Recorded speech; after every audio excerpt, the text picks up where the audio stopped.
الكارثه والورطه اللي موجوده دلوقتي في الزمالك. الونش مهدد انه يبطل كوره. هتقول لي ازاي؟ اقول لك، انا هشرح لك النسيبه اللي احنا فيها. احنا في كارثه. قول لي اشرح لك وانا هشرح لك. الزمالك اعلن ان الونش عنده قطع في وتر العضله الخلفيه. تمام زي الفل، ربنا يشفيه يا رب. طيب هنعمل له العمليه فين يا جماعه؟ هنعمل له العمليه ان شاء الله في انجلترا. قعدنا اسبوعين على ما جبنا له تاشيره.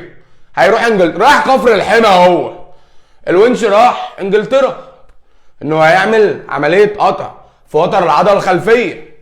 لا، الناس هناك بتقول له انت عندك رباط صليبي كامل، عندك قطع في الرباط الصليبي كامل، وعندك غضروف. انا عايز اعرف الطبيب اللي كان هنا في مصر او اللي انتم مودينه عنده ده جزمجي ولا ده شغال ايه؟ قطع في وتر عضله خلفيه ايه؟ قولوا لي. الراجل يروح هناك يلاقي عنده قطع كلي في الرباط الصليبي؟ ما احنا مش فاضيين. احنا فاضيين في اليوفط ونطلع نشتم الناس ونطلع مش عارفه نقول لمين ايه. زي ما الراجل فيريرا طلب قطع عارض محمود علاء من الاتحاد. ده بقى اللي بيخليني اطلع اتكلم. الزمالك طلب الاتحاد ان عارض محمود علاء تنقطع واللاعب يرجع الزمالك عشان ما فيش مدافعين، ما عندوش الا 3 وواحد بره احتياطي. اذا كان فيريرا بيلعب ب 3-4-3 يعني مش هيبقى فله الزناري بس بره. الاتحاد قال لهم لا، انتوا مديني لعيب موسم اعاره وانا محتاجه.